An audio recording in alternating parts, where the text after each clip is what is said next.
tenemos un fijador que, como nos damos cuenta, es muy característico encontrar el capacitor que va a realizar este circuito. Bueno, nos va a desplazar de igual manera. Si nosotros tenemos una señal de entrada, lo que va a suceder es que va a sufrir esta señal un desplazamiento completo, ya sea en el semiciclo positivo o en el semiciclo negativo. Entonces, vamos a ver. Se nos dan estos datos. Hay que calcular la capacitancia de este circuito. Nos dicen que tenemos 10 volts de pico y una frecuencia de 100 Hz, lo cual aquí sabemos bien que vamos a calcular el voltaje de salida y evidentemente hay que dibujar la señal de salida. Entonces, comenzamos de la misma manera. Por convención se inicia, si así se prefiere, el análisis para el sentido en el que el diodo conduce, que como podemos ver va a conducir en semiciclo negativo. Bien, entonces redibujando tenemos que nuestro diodo efectivamente va a conducir. Tiene su fuente de voltaje. Aquí tuve un pequeño error, ¿sí? Y ya está, con su resistencia. Ok, entonces para esta malla lo que nosotros tenemos es que iniciamos con los menos 10 volts, partiendo así, más 5 volts, más 0.7 de mi diodo de silicio, más mi capacitancia igual a 0. Entonces, esta C va a representar un tiempo de carga aproximado. Entonces, tengo que va a estar dado por 10 menos 5.7, que son 4.3. ¿Ok? Esto es lo que yo busco para lo siguiente. Estos 4.3 volts vendrían siendo, podemos verlo así, nuestro voltaje en el capacitor. Bien, entonces para la parte positiva, que ahora es prácticamente lo mismo, ahorita para evitar confusiones solo estamos analizando lo que sucede con el capacitor y mi diodo. Nos damos cuenta que ahora lo que va a pasar es que el diodo no conduce. Tenemos aquí mi resistencia, okay, que era de 50 ohms, ¿sí? Entonces partimos de esta forma y analizamos la malla también. Bien, entonces tenemos menos 10 más voltaje del capacitor, que ya lo conocemos, 4.3, más un voltaje de salida que sé que voy a tener ahí.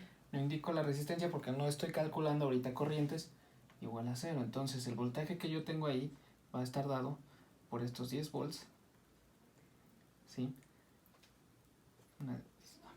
Aquí es menos porque tengo polarizado de esta manera. Entonces tengo como resultado 14.3 volts y este es mi voltaje de salida. Entonces hasta ahí simplemente voy a indicar lo que me importa, lo que yo voy a obtener si pongo aquí mi multímetro. Ese es el voltaje que va a caer en mi resistencia. Ahora bien, ¿qué pasa con el capacitor? Bien, nosotros nos dicen que es un periodo 5T. De T podemos tomarlo también como tau. Entonces, vamos a tener lo siguiente. Al yo decir que si tengo 5T, puedo expresarlo como 5 tau. Tau, recordemos que tau es igual a RC. Bien, entonces, ¿qué tengo? Para calcular un periodo o una frecuencia, mejor dicho, sabemos que tenemos 1 sobre t. Bien, entonces si yo despejo, pues tengo que mi periodo es 1 sobre f. F la conozco, entonces mi periodo es 1 sobre mi 100 Hz, que eso rápidamente con la calculadora me da aproximadamente 10 milisegundos. Son las 3. Ok. Muy bien. Ahora, lo que sucede es que yo tengo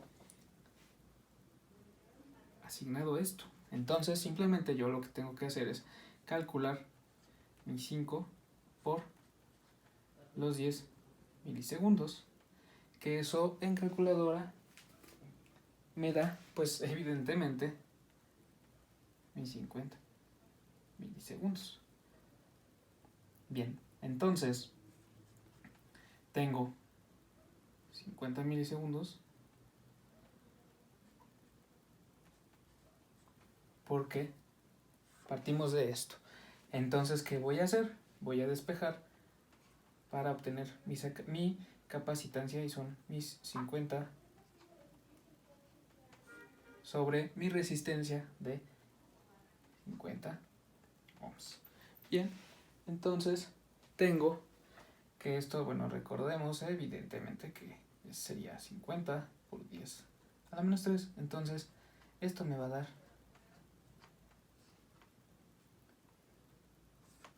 la capacitancia, es decir, el capacitor que yo necesito en este circuito es de 1000 microfarads. Entonces vamos con la última parte, y es obtener